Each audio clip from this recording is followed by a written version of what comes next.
Hi friends, welcome back to our YouTube channel Bhagyavanta vlogs. ನಾವಿವತ್ತು ಒಂದು ವಿಶಿಷ್ಟವಾದ ಜಾಗಕ್ಕೆ ಬಂದಿದ್ದೀವಿ. ಎಲ್ಲಿ ಅಂದರೆ ನೆಲಮಂಗಲದ ವೀವರ್ಸ್ ಕಾಲೋನಿ ಏನಿದೆಯೋ, ಚೌಡೇಶ್ವರಿ ದೇವಸ್ಥಾನ ಇದೆಯೋ ಅಲ್ಲಿಂದ 3ನೇ ರೈಟು ಲೋಟಸ್ ಸಿಲ್ಕ್ ಹೌಸ್ ಅಂತ ಒಂದು ಬರುತ್ತೆ.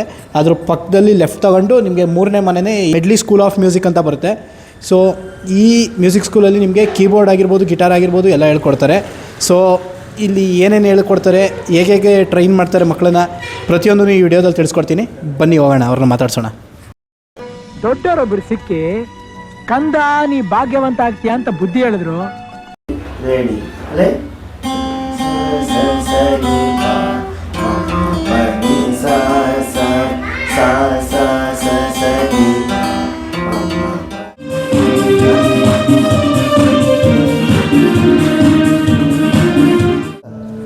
ಇದು ಈಗಲ್ಲ ಸಹ ಇಟ್ಕೊಳ್ಳೋದು ಗಿಟಾರು. ಇದು ವಿಧಾನ ತಪ್ಪಿದೆ. ಇದನ್ನು ಬಲಗಡೆ ಹ್ಯಾಂಡ್ ಇರೋ ರೈಟ್ ಹ್ಯಾಂಡ್ ಇಟ್ಕೊಂಡಿರೋರು ಈ ರೀತಿ ಇಟ್ಕೊಂಡಾಗ ನಿಮ್ಮ ಕೈಗಳು ಇಲ್ಲಿವರೆಗೂ ಸರಾಗವಾಗಿ ತೇಲುತ್ತೆ. ಇದು ಪೊಸಿಷನ್ ಉಲ್ಟಾ ಇಟ್ಕೊಳ್ಳೋದ್ರಿಂದ ನೀವು ಏನು ನುಡಿಸ್ತೀರ ಅನ್ನೋದೇ ನಿಮ್ಗೆ ಗೊತ್ತಾಗಲ್ಲ. ಸುಮ್ಮನೆ ಶಬ್ದ ಇರುತ್ತೆ ಹೊರತಾಗಿ ಸಂಗೀತ ಬರೋಲ್ಲ. ಶಬ್ದ ಬೇರೆ, ಸಂಗೀತದ ಶಬ್ದ ಬೇರೆ. ಸಂಗೀತ ಅಂದರೆ ಇಂಪಾದ ನಾದ. ಸೊ ಇದು ಪರ್ಫೆಕ್ಟ್ ವೇ. ಓಕೆನಾ?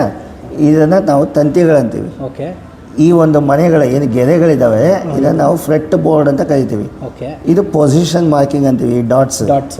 ಸರಿನಾ? ಇದಕ್ಕೆ ಸೌಂಡ್ ಬಾಕ್ಸ್ ಅಂತ ಕರಿತೀವಿ. ಸೊ ಈ ರೀತಿ ಇಟ್ಕೋಬೇಕು. ಸೌಂಡ್ ಎಲ್ಲ ಬರೋದು ಇಲ್ಲಿಂದ ನಮಗೆ. ಸೊ ನಿಮಗೆ ಇಲ್ಲಿಂದಲೇ ಬರೋದು.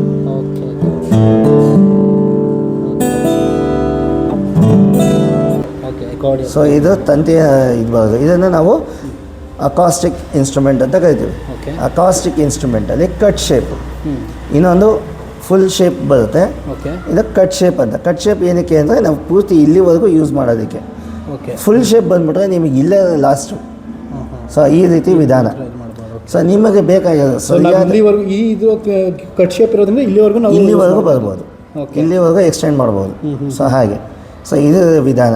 ಸೊ ನೀವು ಇಲ್ಲಿ ನುಡಿಸೋದ್ರಿಂದ ಇದನ್ನು ನಾವು ಇನ್ನೂ ಚೆನ್ನಾಗಿ ಹೆಚ್ಚಾಗಿ ಕಲಿಬೇಕು ಅಂದರೆ ನೀವು ಕ್ಲಾಸಿಕ್ ಜಾಯ್ನ್ ಆಗಬೇಕು.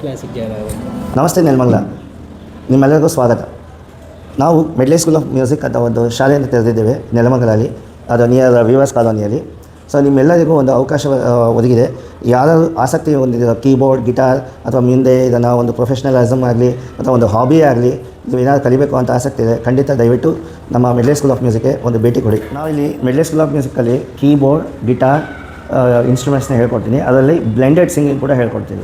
ಅಂದರೆ ವಿತ್ ಇನ್ಸ್ಟ್ರೂಮೆಂಟ್ ಸಿಂಗಿಂಗ್ ಕೂಡ ಮಾಡೋವಂಥದ್ದು ಅವಕಾಶ ಇರುತ್ತೆ.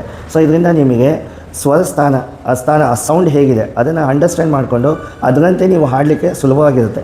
ಸೊ ಅದು ನಿಮಗೆ ಒಳ್ಳೆಯ ಬೆನಿಫಿಟ್ ಇದೆ. ಇದನ್ನು ಉಪಯೋಗಿಸ್ಕೊಳ್ಳೋದ್ರಿಂದ ನಿಮ್ಮ ಸಬ್ಕಾನ್ಷಿಯಸ್ ಲೆವೆಲು, ಕಾನ್ಷಿಯಸ್ ಲೆವೆಲು ಎಲ್ಲವೂ ಅಲೈನ್ ಆಗ್ತವೆ. ಸೊ ಈ ಸಂಗೀತ ಅಂದರೆ ಬರೀ ಸಪ್ತ ಸ್ವರ ಅಷ್ಟೇ ಅಲ್ಲದೆ ನಮ್ಮ ಸಪ್ತ ಚಕ್ರಗಳಿಗೆ ಅಲೈನ್ ಆಗಿದೆ, ಸಪ್ತ ಚಕ್ರಗಳ ಅಲೈನ್ ಆಗಿದೆ, ಸಪ್ತ ಬಣ್ಣಗಳಿಗೆ ಅಲೈನ್ ಆಗಿದೆ, ಸಪ್ತ ವಾದಗಳಿಗೂ ಅಲೈನ್ ಆಗಿದೆ. ಸೊ ಇವೆಲ್ಲವೂ ನಾವು ಸರಿಯಾದ ರೀತಿಯಲ್ಲಿ ನೀವು ಒಂದು ಸ್ಟ್ರಕ್ಚರ್ಡಾಗಿ ಮಾಡಿಕೊಂಡಾಗ ನಿಮ್ಮ ಭವಿಷ್ಯನೂ ಅಷ್ಟೇ ಉಜ್ವಲವಾಗಿರುತ್ತೆ. ಬರೀ ನಾವು ಸಂಗೀತ ಶಬ್ದವಾಗಿ ನೋಡೋದ್ರಿಂದ ಅದು ಒಂದು ಇಂಪಾದ ನಾದ. ಅದು ಫ್ರೀಕ್ವೆನ್ಸಿ ಹೇಗೆ ಅವಶ್ಯಕತೆ ಇದೆಯೋ ನಮ್ಮ ದೇಹಕ್ಕೆ ಅಷ್ಟೇ ಅವಶ್ಯಕತೆ ಇದೆ. ಫ್ರೀಕ್ವೆನ್ಸಿ ನಮ್ಮ ಚಕ್ರಗಳನ್ನ ಅಲೈನ್ ಮಾಡ್ತವೆ. ಸೊ ಇದು ವೇಗಸ್ ನಾವು ಅಂತ ಏನಿದೆ ನಮಗೆ ಚಕ್ರದ ಮೂಲವಾಗಿ ಅದೆಲ್ಲವೂ ಆ್ಯಕ್ಟಿವೇಟ್ ಆಗ್ತವೆ. ಸೊ ನಾವು ಮ್ಯೂಸಿಕ್ ಅಂದರೆ ಬರೀ ಒಂದು ಶಬ್ದ ಆಗಿ ನೋಡೋದಲ್ಲ, ಡಿವೈನ್ ಆಗಿ ನೋಡಬೇಕು. ಡಿವೈನ್ ಆಗಿ ನೋಡೋದ್ರಿಂದ ನಿಮಗೆ ಸ್ಪಿರಿಚುಲಿ ಆ್ಯಂಡ್ ಮೆಂಟಲಿ, ಫಿಸಿಕಲಿ ತುಂಬ ಬೆನಿಫಿಟ್ಸ್ ಇದ್ದಾವೆ. ಹಾಗೆ ನಿಮ್ಮ ಫ್ಯೂಚರ್ ಗ್ರೋತ್ ಕೂಡ ಚೆನ್ನಾಗಿರ್ತದೆ. ಸೊ ಸಂಗೀತ ಅನ್ನೋದು ಅಷ್ಟು ಉಪಯೋಗ ಆಗುವಂಥ ಒಂದು ಕಲೆ. ಸೊ ಬರೀ ಒಂದು ಕಲೆ, ಏನೋ ಒಂದು ಶಬ್ದ ಆ ರೀತಿ ನೋಡಬೇಡಿ. ಇದನ್ನು ದೈವಿಕವಾಗಿ ನೋಡಿ. 100% ನಿಮಗೆ ಇದರಿಂದ ಒಳ್ಳೆಯ ರಿಸಲ್ಟ್ ಸಿಗ್ತದೆ. ನಮ್ಮ ಸಂಗೀತ ಶಾಲೆಯಲ್ಲಿ ನಿಮಗೆ ಬರೀ ಒಂದು ಶಾಲೆ ಅಂತ ಅನ್ನೋದಲ್ಲ, ಇದು ಮನೆಯ ವಾತಾವರಣವಾಗಿದೆ. ಸೊ ನಾನು ಸಂಗೀತ ಪಾಠನ ಮನೆಯಲ್ಲಿ ಕಲಿಸ್ಕೊಳ್ಳೋದ್ರಿಂದ ನಿಮಗೆ ಸೆಕ್ಯೂರ್ಡ್ ಆ್ಯಂಡ್ ಸೇಫ್ಟಿ ಇರುತ್ತೆ. ಸೊ ಯಾವುದೇ ಥರ ಒಂದು ಗೊಂದಲ ಇರೋದಿಲ್ಲ. ನಿಮ್ಮ ಮಕ್ಕಳನ್ನ ಇಲ್ಲಿ ಬಿಡಬೇಕಾ ಬೇಡವಾ ಅನ್ನೋ ಎರಡನೇ ಥಾಟ್ ಇರೋದು ಬೇಕಾಗಿಲ್ಲ. ನಿಮಗೆ ಒಳ್ಳೆಯ ವಾತಾವರಣವಿದೆ. ಮನೆಯ ವಾತಾವರಣ ಅಂದರೆ ನಿಮ್ಮ ಮನೇಲಿ ಹೇಗಿರುತ್ತೋ ಇಲ್ಲ ಅಷ್ಟೇ ರೀತಿ ಕಲಿಕೆಯೂ ಚೆನ್ನಾಗಿರ್ತದೆ.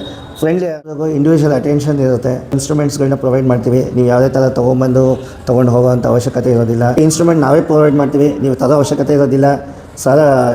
ಕೀಬೋರ್ಡ್ ಆಗಲಿ, ಗಿಟಾರ್ಗಾದರೆ ನೀವೇ ತರೋದ್ರಿಂದ ಏನಕ್ಕೆ ಅಂದರೆ ಟ್ಯೂನಿಂಗ್ ಮಾಡಲಿಕ್ಕೆ ಅವಕಾಶ ಇರುತ್ತೆ. ಕೀಬೋರ್ಡ್ ಆದರೆ ನಿಮಗೆ ರಿಸ್ಕ್ ಇರುತ್ತೆ. ಕೀಬೋರ್ಡ್ ಒಂದು ಸ್ವಲ್ಪ ಡ್ಯಾಮೇಜ್ ಆದ್ರೂ ಹೋಗುತ್ತೆ. ಗಿಟಾರ್ ಆದರೆ ಹ್ಯಾಂಡಿ, ಮೋರ್ ಹ್ಯಾಂಡ್ ಇದೆ ಅಂದರೆ ಕೀಬೋರ್ಡ್. ಸೊ ಅದರಿಂದ ನೀವು ಗಿಟಾರ್ ತರಲಿಕ್ಕೆ ಅವಕಾಶ ಇದೆ. ಇಫ್ ಇನ್ ಕೇಸ್ ಕೀಬೋರ್ಡು ನಮಗೆ ಗೊತ್ತಾಗ್ತಾ ಇಲ್ಲ ಅಂತ ಅಂದರೆ ಕೆಲವು ದಿನಗಳು ನಾನು ನಿಮಗೆ ಕೀಬೋರ್ಡ್ ಪರ್ಚೇಸ್ ಮಾಡಲಿಕ್ಕೆ ಹೇಳೋದಿಲ್ಲ. ಅವರು ಒಂದು ಡೆವಲಪ್ಮೆಂಟ್ ಆಗಿ ಅವ್ರಿಗೆ ಶ್ರದ್ಧೆ ಇದೆ, ಅವ್ರು ಕಲಿತಿದ್ದಾರೆ ಅಂತ ಅಂದಾಗ ಆವಾಗ ನಾನು ನಿಮಗೆ ಕೀಬೋರ್ಡ್ ಪರ್ಚೇಸ್ ಮಾಡಲಿಕ್ಕೆ ಹೇಳ್ತೀನಿ. ಸೊ ಅಲ್ಲಿವರೆಗೂ ನಿಮಗೆ ಯಾವುದೇ ಥರ ಭಯ ಬೇಡ. ಹೋದರೆ ನಾವು ಕೀಬೋರ್ಡ್ ತೊಗೋಬೇಕು, ಅದಕ್ಕೆ ಎಷ್ಟು ಕಾಸ್ಟ್ ಆಗುತ್ತೆ, ಎಲ್ಲವೂ ತೊಂದರೆ ಇಟ್ಕೋಬೇಡಿ. Keyboard is a very easiest instrument to learn. Guitar is a very pleasant to learn the instrument. ಮಕ್ಕಳಿಗೆ ಆದರೆ ಫಸ್ಟು ಸ್ವರಸ್ಥಾನ ಬೇಸಿಕ್ ಫಂಡಮೆಂಟಲ್ಸ್ ಹೇಳ್ಕೊಟ್ಟು ಅದರಂತೆ ಸಿಂಪಲ್ ರೈಮ್ಸ್ನ ಹೇಳ್ಕೊಡ್ತೀವಿ. ಸಿಂಪಲ್ ರೈಮ್ಸ್ ಏನಕ್ಕೆ ಅಂದರೆ ಮಕ್ಕಳಿಗೆ ಸಾಮಾನ್ಯ ಗೊತ್ತಾಗೋದು ರೈಮ್ಸ್ ಬೇಗ. ನಾವು ಅವ್ರಿಗೆ ಸರಿಗಮಲ್ಲಿ ಹೇಳ್ಕೊಟ್ಟಾಗ ಅವ್ರಿಗೆ ಅರ್ಥ ಆಗೋದಿಲ್ಲ. ಅದೇ ABCD ಫಾರ್ಮೆಟಲ್ಲಿ ಹೇಳ್ಕೊಟ್ಟಾಗ ಅವ್ರಿಗೆ ಬೇಗ ಅರ್ಥ ಮಾಡ್ಕೊಳ್ಳೋಕ್ಕೆ ಸುಲಭ ಆಗ್ತದೆ. ಸೊ ಅದರಿಂದ ಅವ್ರಿಗೆ ಇನ್ನಷ್ಟು ಕಲಿಬೇಕು ಅನ್ನೋ ಆಸಕ್ತಿ ಹೊಂದ್ತದೆ. ಸೊ ಅದರಂತೆ 8 ವರ್ಷದ ಮೇಲ್ಪಟ್ಟವ್ರಿಗೆ ಆಲ್ಫಾಬೆಟ್ಸ್ ಮೆಥಡ್ ಕೂಡ ಇರುತ್ತೆ, ಅದೇ ವೆಸ್ಟರ್ನೈಸ್ಡ್ ಮೆಥಡ್ ಕೂಡ ಇರುತ್ತೆ, ಆ್ಯಂಡ್ ಇಂಡಿಯನ್ ನೋಟ್ಸ್ ಕೂಡ ಅಪ್ಲೈ ಆಗುತ್ತೆ. ಅದೇ ಸರಿಗಮ ಪದನಿಸ ನೋಟೇಷನ್ಸ್ ಫಾರ್ಮೆಟಲ್ಲೂ ನಿಮಗೆ ಹೇಳ್ಕೊಡ್ಲಿಕ್ಕಾಗುತ್ತೆ. ಸೊ ಇಲ್ಲಿ ಇನ್ಸ್ಟ್ರೂಮೆಂಟ್ ಆದರೆ ಕಲಿಯೋದಕ್ಕೆ ವಾರಕ್ಕೆ 2 ದಿನ ಅಂತ ಸೂಕ್ತವಾಗಿ ಕೊಟ್ಟಿದೆ. ಏನಕ್ಕೆ ಅಂದರೆ ಇಲ್ಲಿ ಕ್ಲಾಸಿಗೆ ಬಂದಾಗ ವಿಷಯನ ಕಲ್ತ್ಕೋಬೇಕು, ಅದನ್ನು ಮನೆಗೆ ಹೋಗಿ ಅಭ್ಯಾಸ ಮಾಡಬೇಕು. ಅಭ್ಯಾಸ ಮಾಡ್ತಾ ಏನಾದರೂ ಒಂದು ಡೌಟ್ಸ್ಗಳಿದ್ದರೆ ಅದನ್ನು ಇನ್ನೊಂದು ಕ್ಲಾಸಲ್ಲಿ ಬಂದು ಕ್ಲಾರಿಫೈ ಮಾಡ್ಕೊಳ್ಳೋವಂಥದ್ದು. ಇಲ್ಲ ಅಂದರೆ ಪಾಠ ಮುಗಿದಿದೆ ಇವತ್ತಿಗೆ ಅಂತ ಅನಿಸಿದಾಗ ನಾವು ಮುಂದಿನ ಪಾಠಕ್ಕೆ ಮುಂದೆ ಹೋಗ್ತೀವಿ. ಇದು ಸ್ಟ್ರಕ್ಚರ್ಡ್ ಆಗಿರುತ್ತೆ. ನಾನು ಬಂದು 30 ವರ್ಷ ಸರ್ವಿಸ್ ಆಗಿದೆ ನನಗೆ ಕೀಬೋರ್ಡಲ್ಲಿ, ಅಂದರೆ ಮ್ಯೂಸಿಕ್ ಟೀಚಿಂಗಲ್ಲಿ. ನಾನು ಮೊದಲು ಬಂದು ಸಂಗೀತಧಾಮ ಅಂದರೆ ಮಂಜುಳಾ ಗುರುರಾಜ ಎಲ್ಲರಿಗೂ ಚಿರಪರಿಚಿತ ಪ್ಲೇಬ್ಯಾಕ್ ಸಿಂಗರ್, ಅವರ ಒಂದು ಸಾಧನಾ ಮ್ಯೂಸಿಕ್ ಸ್ಕೂಲ್ ಅಲ್ಲಿ ಸುಮಾರು 6 ವರ್ಷ ಕೆಲಸ ಮಾಡಿದ್ದೇನೆ. ಮೇಡಮ್ ಅವರ ಮಾರ್ಗದರ್ಶನದಲ್ಲಿ ಸುಮಾರು ಅನುಭವವನ್ನು ಪಡೆದಿದ್ದೇನೆ. ಸೊ ಹಾಗೆಯೇ ಸುಮಾರು ಡ್ರಮ್ಮರ್ ದೇವ ಹಾಗೂ ಸುಮಾಸುರಿಂದ ವೀಣಾವಾದಕಿ ವೀಣಾವಾದಕಿ ಸುಮಾಸುರಿಂದ ಅವರ ಶಾಲೆಯಲ್ಲೂ ಕೆಲಸ ಮಾಡಿದ್ದೇನೆ. ಸುಮಾರು 30 ವರ್ಷ ಸರ್ವಿಸಿಂದ ನಾನು ನನ್ನ ಸಂಗೀತ ಶಾಲೆಯಲ್ಲಿ ಸುಮಾರು 30 ಜನ ಮೇಲ್ಪಟ್ಟು ಇದ್ದಾರೆ. ಚೆನ್ನಾಗಿ ಕಲ್ತಿರೋರು ಇದ್ದಾರೆ, ಕಲಿತು ಅವರು ಸಹ ಪಾಠನ ಮಾಡ್ತಾಯಿದ್ದಾರೆ ಬೆಂಗಳೂರಿನಲ್ಲಿ. ನನ್ನ ಮೂಲ ಬಂದು ಬೆಂಗಳೂರು.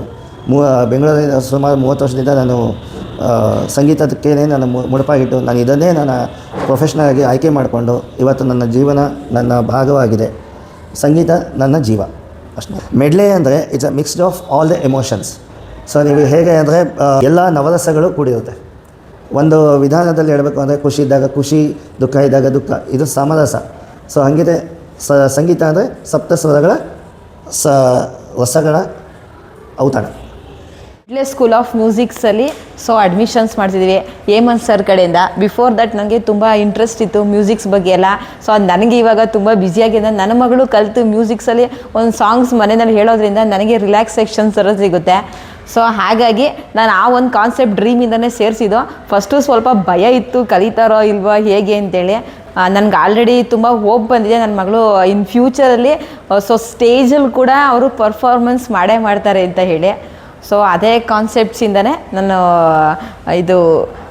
ಮಿಡ್ಲೆ ಮ್ಯೂಸಿಕ್ಸಲ್ಲಿ ಕೂಡ ನಾನು ಅಡ್ಮಿಷನ್ಸ್ ಮಾಡಿಸಿದ್ದೀನಿ. ನಾನು ಮತ್ತು ಬೇರೆ ಎಲ್ಲ ಸ್ಟೂಡೆಂಟ್ಸ್ಗೂ ಕೂಡ ಹೇಳ್ತೀನಿ, ನಿಜ ನೆಲಮಂಗಲದಲ್ಲಿ ಟಾಪ್ 1 ಮ್ಯೂಸಿಕ್ ಸೆಂಟರ್ ಅಂತ ಹೇಳ್ತೀನಿ. ಸರ್ ನಿಜ ಅವರು ಸ್ವಂತ ಮಕ್ಕಳು ಹೇಗೆ ಟ್ರೀಟ್ ಮಾಡ್ತಾರೆ, ಮ್ಯೂಸಿಕ್ಸ್ ಬಗ್ಗೆ ಹೇಗೆ ಡ್ರೀಮ್ ಇಟ್ಕೊಂಡಿರ್ತಾರೆ ಅದೇ ರೀತಿ ಕೂಡ ಅಪ್ರೋಚ್ ಮಾಡ್ತಾರೆ ಈಚ್ ಆ್ಯಂಡ್ ಎವ್ರಿ ಸ್ಟೂಡೆಂಟ್ಸ್ ಬಗ್ಗೆ. ಸೊ ಪ್ಲೀಸ್ ನೀವು ಬೇರೆ ಮಕ್ಕಳು ಕೂಡ ಖಂಡಿತವಾಗ್ಲೂ ಇಲ್ಲಿ ಅಡ್ಮಿಷನ್ ಮಾಡಿಸೋದ್ರಿಂದ 100% ರಿಸಲ್ಟ್ ಕೂಡ ಸಿಗುತ್ತೆ. Thank you. ಇಲ್ಲಿ ಬರೀ ಸಂಗೀತ ಪಾಠ ಅಲ್ಲದಿರ ನಿಮಗೆ ವೇದಿಕೆಯನ್ನು ಕಲ್ಪಿಸ್ತೇವೆ.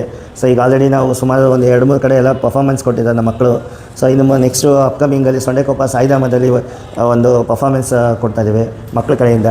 ಹಾಗೆ ಮುಂದೆ ಆಗಸ್ಟ್ ಎಂಡ್ ಆಫ್ ದ ಮಂತಲ್ಲಿ ನಮ್ಮದೇ ಒಂದು ಶಾಲಾ ವಾರ್ಷಿಕೋತ್ಸವ ರೀತಿಯಲ್ಲಿ ಒಂದು ಸಮಾರಂಭನ ಹಮ್ಮಿಕೊಂಡಿದ್ದೇವೆ. ಸೊ ದಯವಿಟ್ಟು ನಿಮಗೇನಾದರೂ ಬಿಡುವ ಸಮಯದಲ್ಲಿ ದಯವಿಟ್ಟು ನಮ್ಮನ್ನು ಸಂಪರ್ಕಿಸಿ, ಬಂದು ನಮ್ಮ ಶಾಲೆಯನ್ನು ಪ್ರೋತ್ಸಾಹಿಸಿ, ನೀವು ಸಂಗೀತನ ಎಲ್ಲರಿಗೂ ಪ್ರಸರಿಸಿ. ಧನ್ಯವಾದ. ಸರ್ ಸಮೃದ್ಧ, ನಾನು 8ನೇ ತರಗತಿಯಲ್ಲಿ ಓದುತ್ತಿದ್ದೇನೆ. ನಾನು 2 ತಿಂಗಳಿಂದ ಮಿಡ್ಲೆ ಸ್ಕೂಲ್ ಆಫ್ ಮ್ಯೂಸಿಕ್ನಲ್ಲಿ ಗಿಟಾರ್ ಕಲಿತಿದ್ದೀನಿ. ಇಲ್ಲಿ ಕಲಿಯೋ ರೀತಿ ನಂಗೆ ತುಂಬ ಇಷ್ಟ ಆಯ್ತಿದೆ. ಇಲ್ಲಿ ಕಲಿಯೋದ್ರಿಂದ ನನ್ನ ಮನಸ್ಸಿಗೆ ತುಂಬ ಖುಷಿ ಆಯ್ತಿದೆ. ನಮ್ಮ ಲೆಫ್ಟ್ ಹ್ಯಾಂಡ್ ಫೆಡ್ ಬಾಲ್ ಮೇಲೆ ಇರುತ್ತೆ, ರೈಟ್ ಹ್ಯಾಂಡು ಸ್ಟ್ರಿಂಗ್ಸ್ನ ಸ್ಟ್ರಮ್ ಮಾಡೋದ್ರಲ್ಲಿರುತ್ತೆ, ಕಾಲ್ಗಳು ಟ್ಯಾಪ್ ಮಾಡ್ತಿರ್ತವೆ ಹಾಗೂ ಕಣ್ಗಳು ನೋಟ್ಸ್ ಮೇಲೆ ಇರುತ್ತೆ. ಹೀಗಾಗಿ ನಮ್ಮೆಲ್ಲ ಆರ್ಗನ್ಸು ಡೆವಲಪ್ ಆಯ್ತಿರುತ್ತೆ. ನನಗೆ ಇಲ್ಲಿ ಕಲಿಯೋದ್ರಿಂದ ತುಂಬ ಖುಷಿ ಇದೆ. ಮಿಡ್ಲಿ ಸ್ಕೂಲ್ ಆಫ್ ಮ್ಯೂಸಿಕಲ್ಲಿ 7ರಿಂದ 8 ತಿಂಗಳು ಅಂದಾಜಲ್ಲಿ ಓದ್ತಿದ್ದೀನಿ. ನಾನು ಕೀಬೋರ್ಡ್ ಮಾಡೋದ್ರಿಂದ ನನಗೆ ಹ್ಯಾಪಿನೆಸ್ ಆಗುತ್ತೆ. ಮತ್ತು ಸರ್ ಚೆನ್ನಾಗಿ ಹೇಳ್ಕೊಡ್ತಾರೆ. ನನಗೆ ಏನಾದರೂ ಡೌಟ್ ಇದ್ದರೆ ಅಲ್ಲೇ ಕ್ಲಿಯರ್ ಮಾಡ್ತಾರೆ. ಆಮೇಲೆ ಇಲ್ಲಿ 15 ರೈಮ್ಸು 9 ಸಾಂಗ್ಸ್ ಎಲ್ಲ ಕಲ್ತಿದ್ದೀನಿ. ಸಾಂಗ್ಸಲ್ಲಿ ಎಷ್ಟೊಂದು ಟೈಪ್ಸ್ ಇದೆ, ಸ್ಕೇಲ್ಸ್ ಎಲ್ಲ ಬೇರೆ ಬೇರೆ ಥರ ಇರ್ತವೆ. ಆಮೇಲೆ ನನಗೆ ಇಲ್ಲಿ ಕಲಿತಿರೋದು ತುಂಬ ಖುಷಿ ಇದೆ. ಧನ್ಯವಾದ. Hello everyone. I'm a student of Medley School, and from many from 2 months or before my summer camp started, I searched for this Medley School, and it is a very good school. It teaches us in a very good way, and you get better understanding in many ways, in music, in other ways also, and you can manage your studies and learning music also through this academy, because it teaches very good, and you get very much easily connected to music as the teaching is very good. And I am learning with my friend Lalitya. She also learns here. Namaste Nelmangla, I am Lalitya, and I am here learning guitar from past 3 months. I have also got a chance to perform guitar in my neighborhood.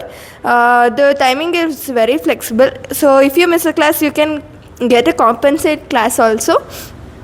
So it's very good. The teaching is good. The atmosphere is very homely. You don't feel like you are very stressed also. So yeah, it's very good here. When you feel like your studies are stressful and you're getting too much pressure from parents, if you try to get to music, and in this academy you release your stress and you less your pressure more, and it is very fun way to learn guitar in this academy. Thank you. ಅಂತ ಕಲೀರಿ, ಎಲ್ಲರೂ ಬನ್ನಿ, ನಮ್ಮ ಕ್ಲಾಸ್ನ support ಮಾಡಿ.